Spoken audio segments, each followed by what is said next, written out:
దేవుని బిడ్డలారా, మనము భయపడవలసిన అవసరం లేదు, కృంగిపోవలసిన అవసరం లేదు. ఈరోజు నీ గర్భం పండదని బాధపడుతున్నావేమో. వివాహమై చాలా సంవత్సరాలు అయిపోయింది, సంవత్సరాలు గతించిపోతున్నాయి. పుడితే త్వరగా పుడతారు, లేక పుట్టరు అని అందరూ అంటున్నారు. ఇక నాకు పిల్లలు కలగరేమో అని నువ్వు కృంగిపోయి ఉన్నావేమో. ఒకవేళ హాస్పిటల్ చుట్టూ తిరిగి వేసారిపోయి ఉన్నావేమో. ఒకవేళ IVF కూడా చేయించుకున్నావేమో, అయినా అది కూడా సక్సెస్ కాలేదేమో. దేవుని బిడ్డలారా, ఇక అవ్వదేమని బాధపడుతున్నావేమో. నువ్వు బాధపడవలసిన అవసరం లేదా. ఈరోజు దేవుడు నిన్నే దర్శించబోతున్నాడు. ఖచ్చితంగా ఆయన నిన్ను దర్శించి నీ గర్భాన్ని ఈరోజు తెరవబోతున్నాడు. నమ్మిన వారు స్తోత్రం చెప్పాలా? హల్లెలూయా, హల్లెలూయా. నాకు కూడా వివాహమైన తర్వాత నాకు 2 years వరకు బిడ్డలు లేరండి. నాకు 2 సంవత్సరాలు పిల్లలు కలగలేదు. పిల్లలు 2 సంవత్సరాలు కలగపోయేసరికి మా అత్తయ్య గారు వాళ్ళంతా కూడా ఏమంటున్నారంటే, మీతో మ్యారేజ్ అయిన వాళ్ళందరికీ పిల్లలు పుడుతున్నారు, అందరూ కన్సీవ్ అయ్యారు, పిల్లలు కలిగారు, మరి నీకు కలగలేదు. అందరూ అంటున్నారు వివాహమైన తర్వాత వెంటనే వస్తేనే, కన్సీవ్ అయితేనే కానీ ఇక పిల్లలు పుట్టరంటున్నారు అని అంటే నాకు కూడా బాధ అనిపించేది. ఒకవేళ నలుగురికి వెళ్ళాలన్నా వెళ్ళిన ప్రతి చోట ఇదే అడుగుతున్నారు, ఎప్పుడు శుభవార్త, ఏమైనా విశేషం ఉందా, ఏమైనా విశేషం ఉందా కదా. మిమ్మల్ని కూడా అలాగే అడుగుతున్నారేమో. దేవుని బిడ్డలారా, అలా అడుగుతున్నప్పుడల్లా చాలా బాధ అనిపించేది. దేవుని పిల్లలారా, ఒక్క వైద్యుడి దగ్గరికి మేమైతే వెళ్ళలేదు, కానీ ఇద్దరం కూడా ఉపవాసం ఉండి ప్రార్థన చేసుకున్నాం. దేవా, నీకు అసాధ్యమైంది ఏది లేదు. మేమైతే ఏ వైద్యుని సంప్రదించట్లేదు. నీకంటే వైద్యులు ఎవరున్నారయ్యా, నీకంటే గొప్పవారు ఎవరున్నారయ్యా. నువ్వు చేయలేని కార్యం ఏ వైద్యుడు చేస్తాడయ్యా.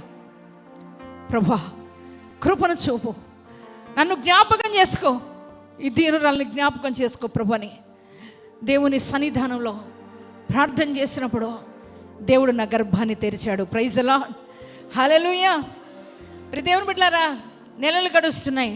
3rd month వచ్చింది. 3rd month వచ్చిన తర్వాత ఒకరోజు ఉన్నట్టు ఉండి ఆ యొక్క స్టమక్లో పెయిన్ రావడం ప్రారంభించింది. విపరీతమైన పెయిన్ వస్తుంది. ఆ పెయిన్ ఏంటనేది అర్థం కాలేదు.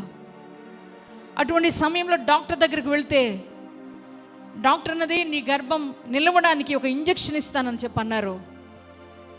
ఇంజెక్షన్ ఇచ్చారు. ఆమె ఏమన్నారంటే, నిలిస్తే నిలుస్తుంది, నిలవకపోతే నిలవదు అని అంటే నేను ప్రార్థన చేసుకుంటూనే ఉన్నా. ఇప్పుడు దేవుని బిడ్డలారా, కానీ 3rd monthలోనే అబార్షన్ అయిపోయింది నాకు. అయ్యా, 2 సంవత్సరాల తర్వాత నా గర్భాన్ని తెరిచావు కదా, నాకు బిడ్డల్ని ఇస్తానని నువ్వు ఇచ్చావు కదా, కానీ అబార్షన్ అయిపోయింది. నాకు ఇక పిల్లలు పుట్టరేమో అని అందరూ అంటున్నారయ్యా. కృపను చూపయ్యా. దుష్టుడు నా గర్భం మీదకి పని చేయడానికి వీల్లేదు. ప్రభువా, నా గర్భాన్ని మరలా జ్ఞాపకం చేసుకొని మరలా ప్రార్థించడం ప్రారంభించాను. దేవుని బిడ్డలారా, ఇక్కడ కూడా అటువంటి వారు ఉండొచ్చు. పిల్లలు కలగలేదని ఒక బాధ ఉండొచ్చు, కానీ మరలా కన్సీవ్ అయిన తర్వాత కొంతమందికి అబార్షన్ అయిపోతూ ఉండదు. అది చాలా బాధ అనిపించింది. నేను కూడా ఏడుస్తూ ఉన్నా, ప్రభువా మరలా నన్ను జ్ఞాపకం చేసుకోయ్యా అన్నప్పుడు మరలా నెక్స్ట్ ఇయర్ రాకపోయే సమయానికి మరలా అదే సమయానికి దేవుడు మరలా నా గర్భాన్ని తెరిచారు. మీరందరూ ఇప్పుడు చూస్తున్నారు, ఈ పాప పెద్ద పాప, ఇంకొక పాప చిన్న పాప. నాకు 2 బిడ్డలను దేవుడు నాకు ఇచ్చినాడు. గట్టిగా చెప్పలు కూడా ప్రభు స్తోత్రం చెప్పండి. హల్లెలూయా. ఈరోజు దేవుని శక్తిని అనుభవించి, దేవుని కార్యాన్ని అనుభవించి మీకు చెబుతున్నాను బిడ్డలారా, ఇక్కడ ఎవరైతే పిల్లలు లేకుండా బాధపడుతున్నారో మీరు కూడా జ్ఞాపకం చేసుకోండి, దేవునికి అసాధ్యమైంది ఏదీ లేదు. మన దేవుడు నేను ముట్టి నీ గర్భంలో ఏ లోపం ఉన్నా ఆయన సరి చేయగలిగిన గొప్ప దేవుడు. వృద్ధాప్యంలో అబ్రహాముకి దేవుడు శక్తినిచ్చాడు పిల్లలు కనడానికి, శారాకు శక్తినిచ్చాడు బిడ్డలను కనడానికి. అటువంటి దేవుడు ఇంకా సజీవుడుగానే ఉన్నాడు. నీ గర్భాన్ని ఆయన దర్శిస్తాడు. మృత తుల్యమైపోయిన దానిలో నుంచి ఇస్సాకుని తీసుకొచ్చాడు నా దేవుడు. గట్టిగా చెప్పలు కూడా ప్రభు స్తోత్రం చెప్పండి. హల్లెలూయా. మృత తుల్యమైపోయింది, ఎందుకు పనికిరానిది. దేవుని బిడ్డలారా, అటువంటి పరిస్థితుల్లోంచి జీవాన్ని తీసుకొని వచ్చాడు, చక్కని కుమారుని తీసుకొని వచ్చాడు. నీ గర్భాన్ని కూడా దర్శిస్తాడు దేవుడు. ఒకవేళ నీ జీవితం కూడా ఒకవేళ పనికిరానిదిగా ఉందా, ఉపయోగం లేనిదిగా ఉందా, నా జీవితం ఎందుకు ఉపయోగపడట్లేదు అనుకున్నావా, నా బ్రతుకు ఎందుకు పనికిరాట్లేదు అనుకున్నావా? దేవుని బిడ్డలారా, ఉపయోగం లేని దాన్ని కూడా ఉపయోగపడే జీవితంలోనికి నేను నడిపించబోతున్నాడు దేవుడు. హల్లెలూయా.